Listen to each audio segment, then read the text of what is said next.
नमस्कार। ये एक संक्षिप्त प्रेजेंटेशन है वर्तमान में कोविड-19 की भारत में जो स्थिति है उसके बारे में।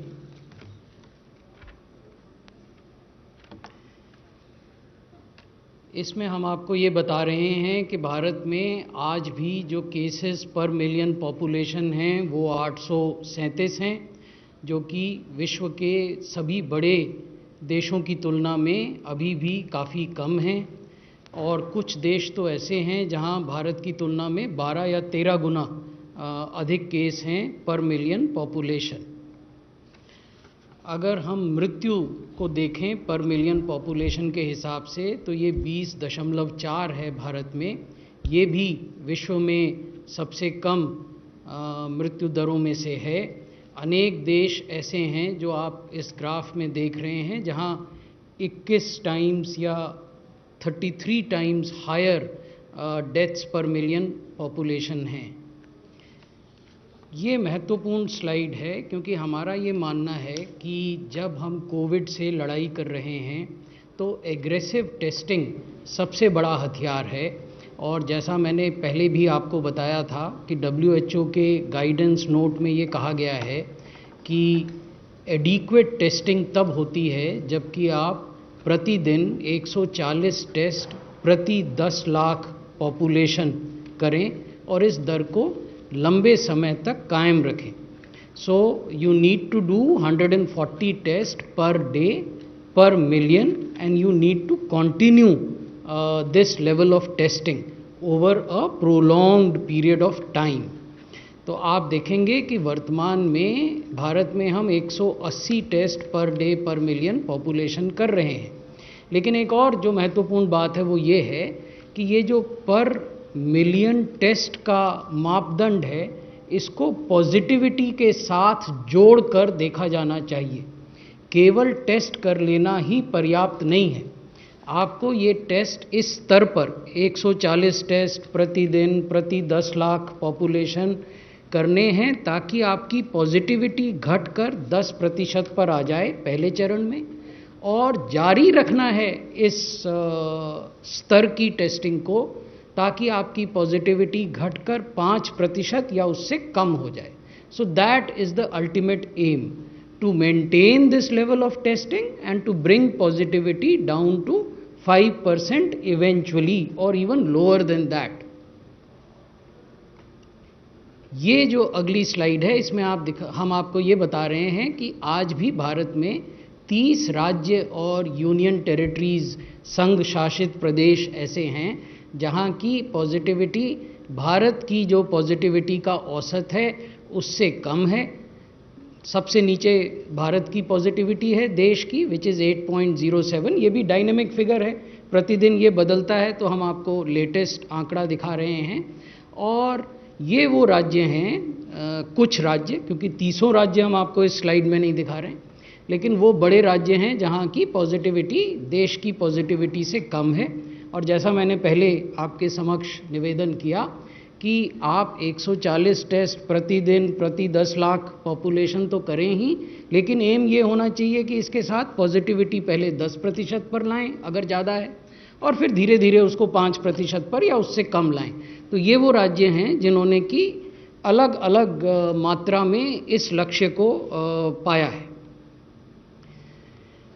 ये स्लाइड मैं आपका ध्यान इसलिए आकृष्ट करना चाहूँगा कि जो 4,02,529 का आंकड़ा है ये महत्वपूर्ण आंकड़ा है। ये देश का वास्तविक कोविड लोड है।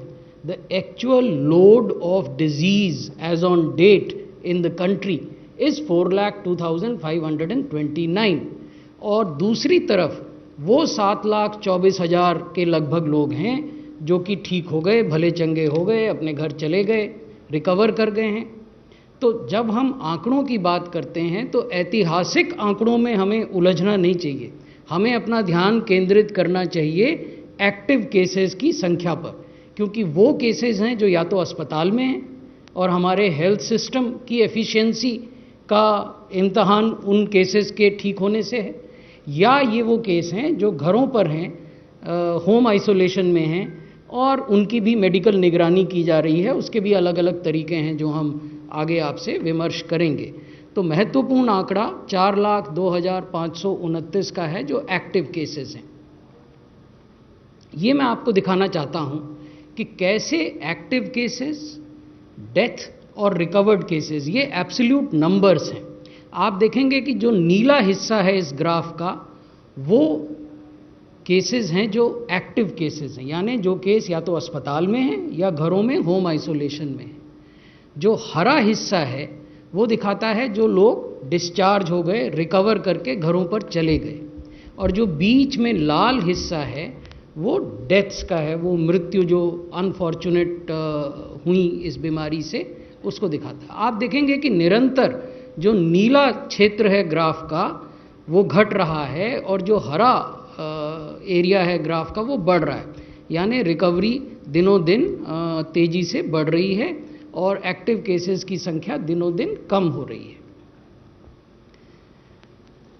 महत्वपूर्ण बात ये भी है कि जो लोग आपके पॉजिटिव होते हैं और एक्टिव केसेस में आते हैं, उनमें से कितने की जिंदगी, कितनों का जीवन हम अपनी वर्तमान स्वास्थ्य व्यवस्था के तहत बचा नहीं पाते। उसको हम केस फर्टिलिटी रेट से उसका आकलन करते हैं। और आप ये देखेंगे कि over a period of time the case fatality rate has dropped significantly to 2.43%, and this is a tribute to our frontline healthcare workers, our doctors, our nurses, our paramedical workers and other caregivers। ये उन सब के dedicated और सम्मिलित प्रयासों का फल है कि आज भारत जैसे बड़े देश का, जहाँ की स्वास्थ्य सुविधाओं की अक्सरह उनको क्रिटिसाइज़ किया जाता है कि वो अपेक्षा के अनुरूप नहीं हैं, तो सीमित संसाधनों के होते हुए भी अगर इतने बड़े देश में केस फर्टिलिटी रेट को 2.43% पर सीमित किया जा सका, तो ये इसमें एक बहुत बड़ा रोल हमारे डॉक्टर्स और पैरामेडिकल वर्कर्स का है।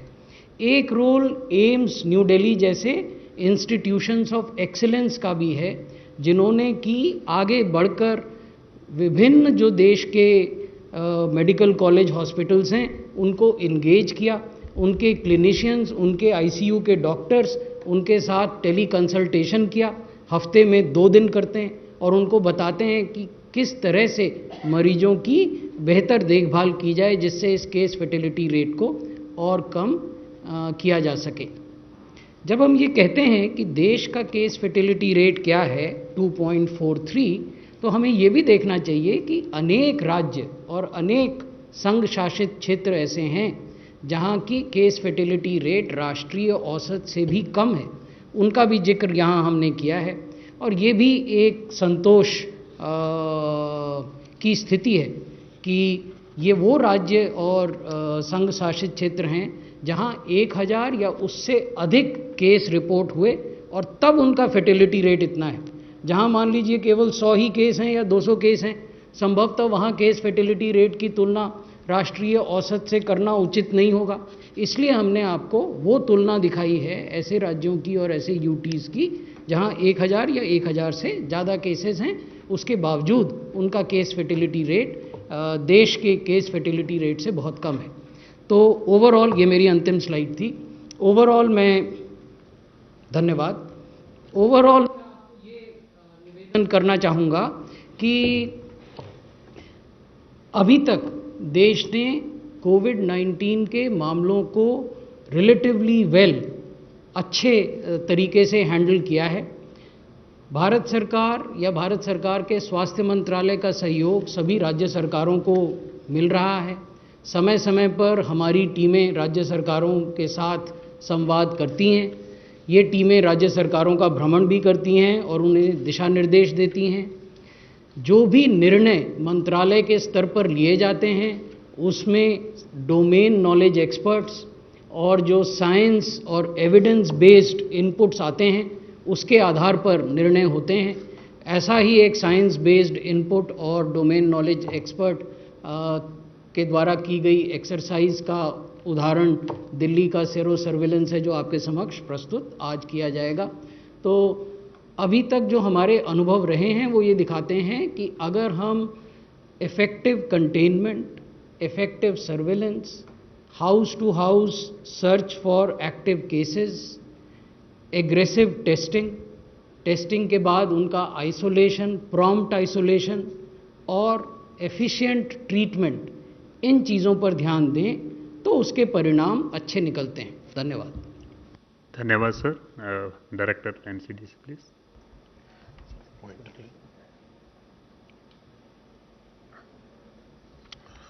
धन्यवाद और सभी लोगों को नमस्कार।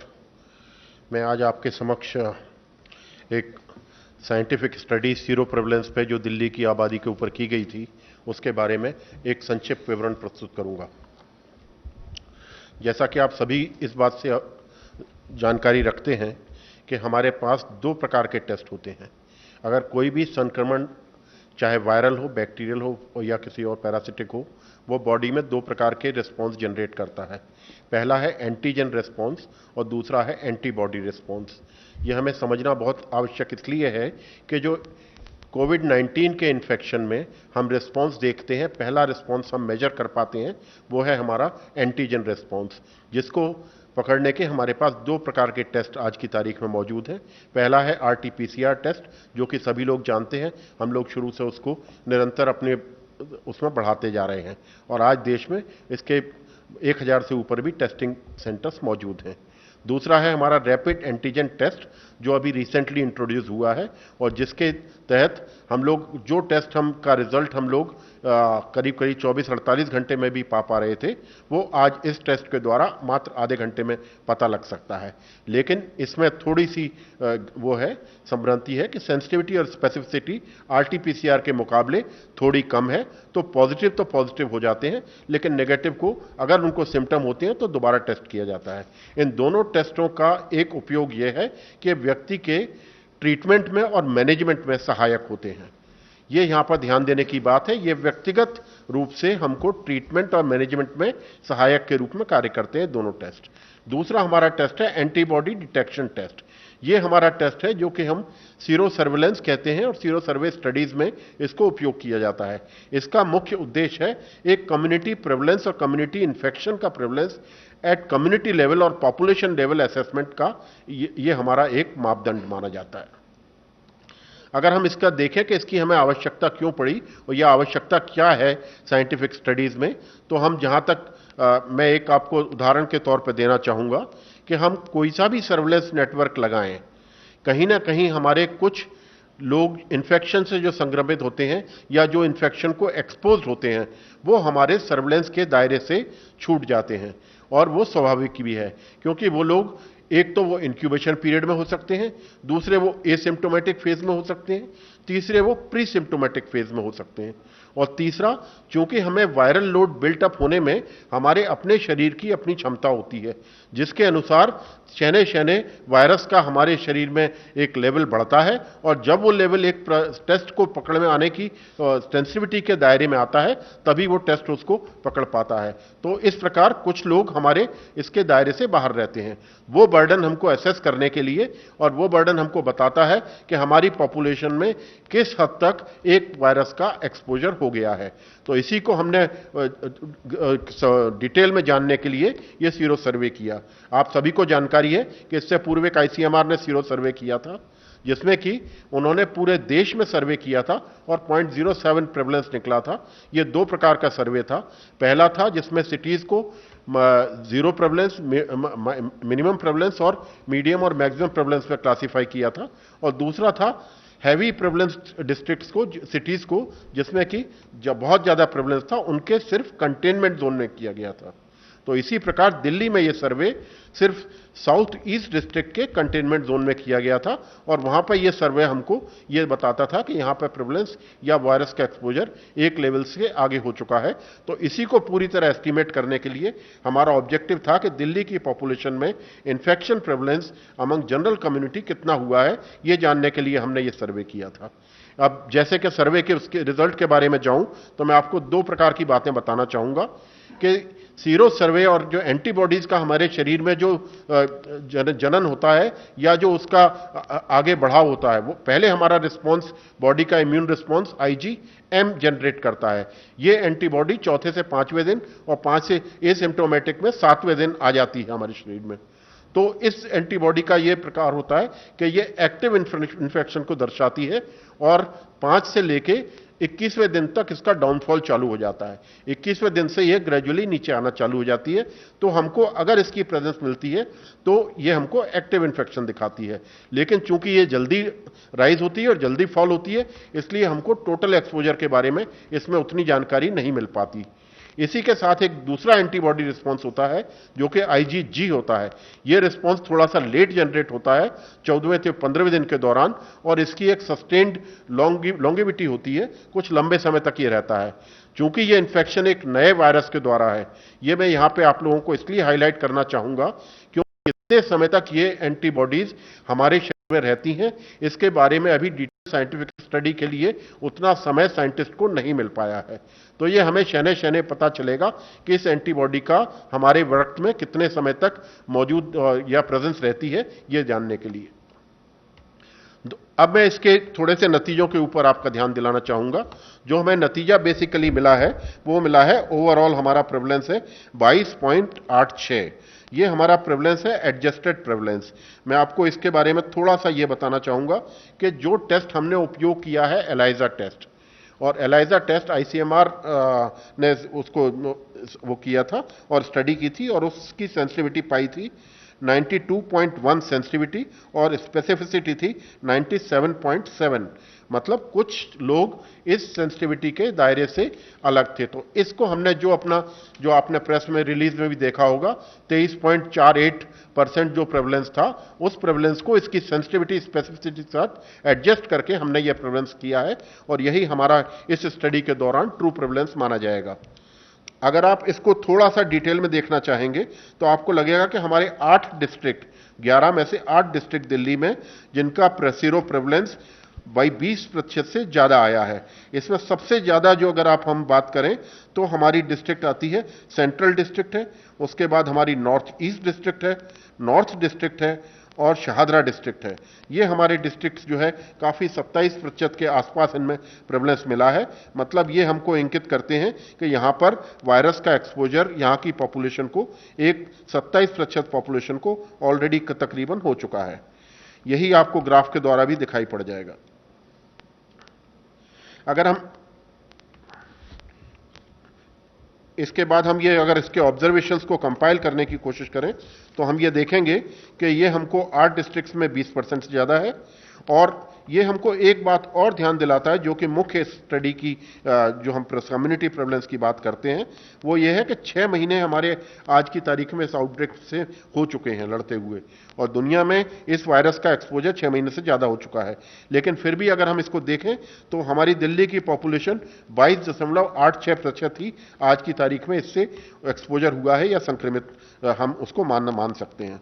इससे हमें एक और चीज पता चलती है कि हमारे लॉकडाउन वाले मेजर्स और जो कंटेनमेंट मेजर्स एक एग्रेसिव रूप से लिए गए, जिससे कि शुरुआत से ही हम लोग इसको इन्फेक्शन को एक उग्र रूप लेने से रोक पाए, वो एक हमको इसकी सफलता की ओर भी ध्यान दिलाती है। और साथ ही एक और बात जो मुख्य है वो है 77% जनता और 77% आबादी हमारी दिल्ली की आज भी वल्नरेबल है। मतलब कि वो इन्फेक्शन के लिए ससेप्टेबल है, जिनको अभी भी इन्फेक्शन नहीं हुआ है। इसमें मैं ध्यान दिलाना चाहूंगा, हमारी एल्डरली पॉपुलेशन है, हाई रिस्क पॉपुलेशन है, जो कोमॉर्बिड कंडीशन से भी संक्रमित है। तो इसलिए बहुत आवश्यक है कि हमारे जो नॉन फार्मास्यूटिकल मेजर्स जो कि हम एग्रेसिव रूप से शुरू से फॉलो करते आ रहे हैं आज के, वो हमको आगे भी उसी संक्रमितता से और इसी संलग्नता से आगे फॉलो करने हैं। जिसमें मुख्य है फिजिकल डिस्टेंसिंग, जिसमें कहा जाता है 2 गज की दूरी, use of mask, appropriate mask हम लोग यूज करें। तीसरी चीज, हैंड हाइजीन को हम लोग पूरी तरह से फॉलो करें, कफ के एटिकेट्स को फॉलो करें। ये हमारे कुछ ऐसे मेजर्स हैं जिनके द्वारा हम इस संक्रमण को अपनी अगली आबादी में फैलने से रोक पाएंगे। धन्यवाद। Thank you sir. Doctor Paul please. धन्यवाद। आज हम प्रस्तुत कर रहे हैं आप सबके सामने एक साइंटिफिक स्टडी ऐसी studies from time to time करना इसलिए ज़रूरी होता है कि हम देख सकें कि ये पैंडेमिक किस तरफ बढ़ रही है, कितनी पॉपुलेशन को इसने अफेक्ट किया है, हमें लेसन्स क्या मिले हैं। तो जो 4 बिंदु मैं प्रस्तुत करना चाहूँगा, जो इतना अच्छा एफर्ट किया है एनसीडीसी ने दिल्ली सरकार के साथ मिलके, उसको ये उभार के आपके सामने आता है। उससे सबसे पहले है कि ये जो आज हम पिक्चर देख रहे हैं, 23% के लगभग ओवरऑल दिल्ली की पॉपुलेशन में संक्रमण हो चुका है और एंटीबॉडीज़ बन गए हैं।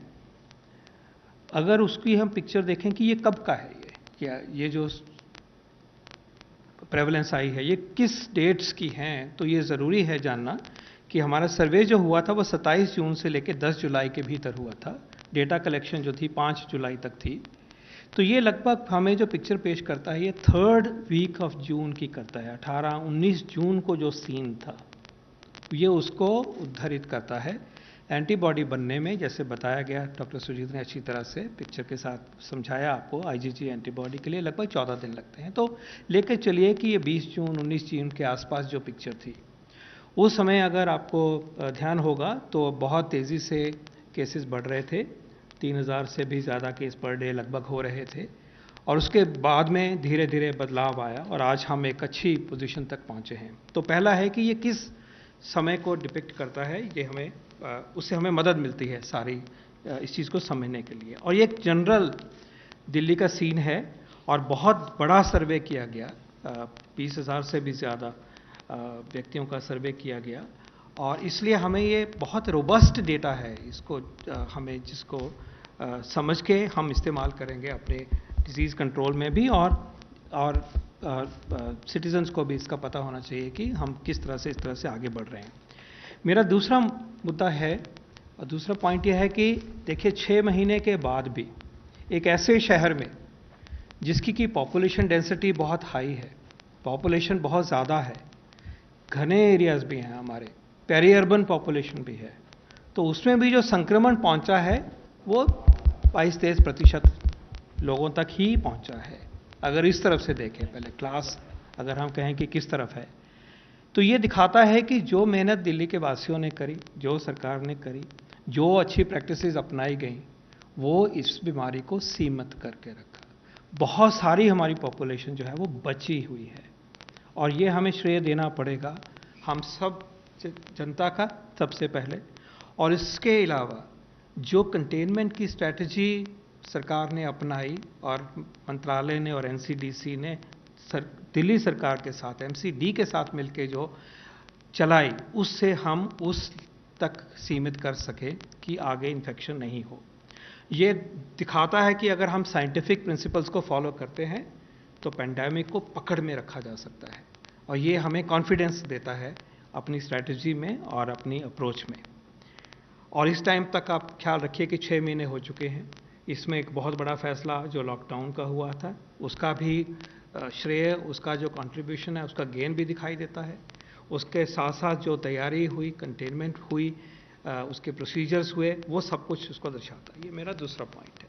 तीसरा पॉइंट है, वो बहुत महत्वपूर्ण है कि अगर हम पीछे देखें तो ये वो सिचुएशन थी जिसमें कि हमारा अभी बीमारी, डिजीज़ एक्सेलरेट हो रही थी।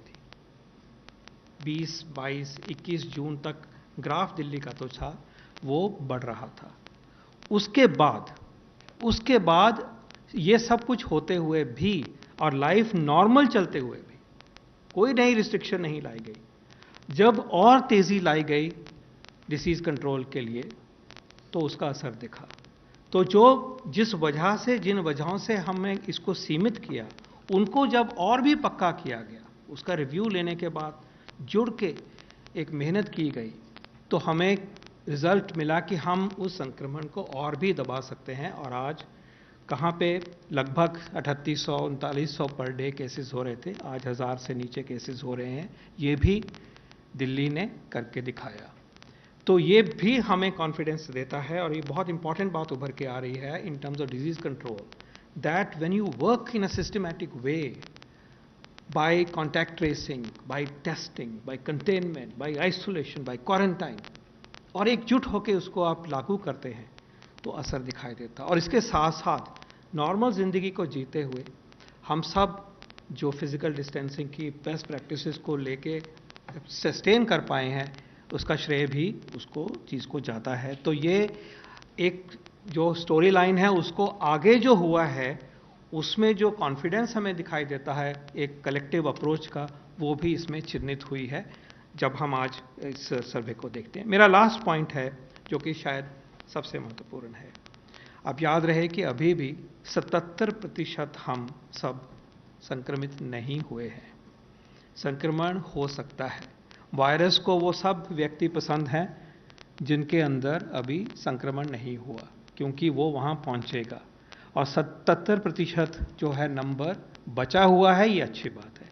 लेकिन हमें ये कोई गारंटी और लाइसेंस नहीं देता कि हम जो अपना चौकन्नापन है, जो हम अपने आप को केयर करना है, फिजिकल डिस्टेंसिंग की बात है, मास्क की बात है, कफ एटिकेट की बात है, थूकना नहीं है इसकी बात है, आरोग्य सेतु अपनाना है, अपने एल्डरली को और वल्नरेबल कोमॉर्बिड वाले जो भाई बहन हैं, बुजुर्ग हैं, उनको बचा के रखना है। वो सारे ही मुद्दे हमें अभी और चौकसी से और जोरों से आगे चलना है लेके, क्योंकि कभी भी ये वायरस इंडिविजुअल को, नंबर तो एक चीज होती है, लेकिन जब कि इंडिविजुअल को इफेक्ट करता है तो जो उसका हश्र हो सकता है वो हमें और उसके फैमिली पे जो असर पड़ सकता है उसको हमने और अपने आप को और दूसरों को, व्यक्तियों को, परिवारों को, कम्युनिटीज़ को बचाना है। तो ये सबसे महत्वपूर्ण लेसन ये है कि अभी तक कंटेन कर सके हैं, स्ट्रैटेजी काम करती है और कंटेनमेंट में आगे जो इफेक्टिव रिजल्ट्स दिखाई दिए जा रहे हैं वो भी सामने आ रहे हैं, वो एक्सप्लेन भी हो रहे हैं कि जब हम एफर्ट करते हैं ये सब संभव होता है। लेकिन आगे अभी भी हमें याद रखना है कि प्रिकॉशंस भी रहेंगी और जो डिजीज़ कंटेनमेंट के एफर्ट हैं उसमें भी कोई कमी नहीं हो सकती, और भी तेज़ी लाई जाएगी, और भी ऊर्जा उसमें डाली जाएगी, और सब मिलके जनता, सिटीजन्स, एमसीडी, दिल्ली सरकार और यूनियन गवर्नमेंट मिलके इस बीमारी को कंट्रोल में लाएंगे और हम कोरोना के अगेंस्ट इस फाइट को हम जीत के दिखाएंगे। तो एक महत्वपूर्ण दिन है जिस दिन हमने एक important scientific study, scientific information आपके सामने प्रस्तुत करी है। Before I close, I would like to make an important announcement through you, targeted to our doctors across the country. जैसा कि सेक्रेटरी महोदय ने बहुत अच्छी तरह से समझाया कि हमारा देश में मोर्टेलिटी रेट इस बीमारी का अमंग द लोएस्ट है, लेकिन हमने उसको और भी नीचे लाना है अपनी क्वालिटी ऑफ केयर दे के। तो इस उपलक्ष्य में All India Institute of Medical Sciences ने Ministry of Health and Family Welfare और नीति आयोग के साथ मिलकर एक national clinical grand rounds on कोविड-19 का एक प्रोग्राम शुरू करना है कल से, जिसमें कि उम्मीद यह है कि उस रिमोट और वीडियो सिस्टम के साथ आउटरीच जो होगा वो हम उम्मीद करते हैं कि हर डॉक्टर जो जहां भी है हमारे देश में, बड़े शहर में, छोटे शहर में, कस्बे में, जहां भी वो काम कर रहे हैं, उनका जो बेस्ट प्रैक्टिसेस हैं, एविडेंस बेस्ड ट्रीटमेंट है कोविड-19 की, सीरियस मरीजों की, वो हम उनके सामने प्रस्तुत करें, क्योंकि ये इन्फॉर्मेशन बदलती रहती है। इसलिए एक प्रक्रिया चालू कर रहे हैं कि हम नेशनल ग्रैंड राउंड्स करेंगे, क्लिनिकल बातें करेंगे, और वो जो एक्सेस है वो बड़ी आसानी से हो सकती है। covid.aims.edu/CGR, रिपीट कर रहा हूँ, covid.aims.edu/CGR। मैं चाहूँगा कि हमारे सारे ही डॉक्टर भाई बहन सारे देश में इस सिस्टम के साथ, इन इवेंट्स के साथ, इन ग्रैंड राउंड्स के साथ जुड़ें, ताकि जैसे जैसे हमें इस बीमारी को टैकल करने की समझ बढ़ती जा रही है वो डिस्कस हो, आपके सवालों का भी जवाब दिया जाएगा। एक्सपर्ट्स होंगे एम्स के बाहर की जो इंस्टीट्यूशंस हैं, प्राइवेट सेक्टर की भी, सेंटर्स ऑफ एक्सीलेंस की, वो भी जुड़ेंगे। तो ये एक मुहिम की तरह हम आउटरीच करने की प्रयास कर रहे हैं। मैं चाहूँगा कि सब लोग इसमें जुड़ें। लेकिन आज हम एक साइंटिफिक स्टडी को सेलिब्रेट कर रहे हैं, उससे जो हमने सीखा है उसको संजोएंगे और उसको लेके आगे बढ़ेंगे। धन्यवाद। धन्यवाद सर। सबसे पहले मैं एक ऑनलाइन क्वेश्चन पढ़ देता हूँ। what has been the role of experts in the ministry in the whole COVID response? Have they contributed in any way?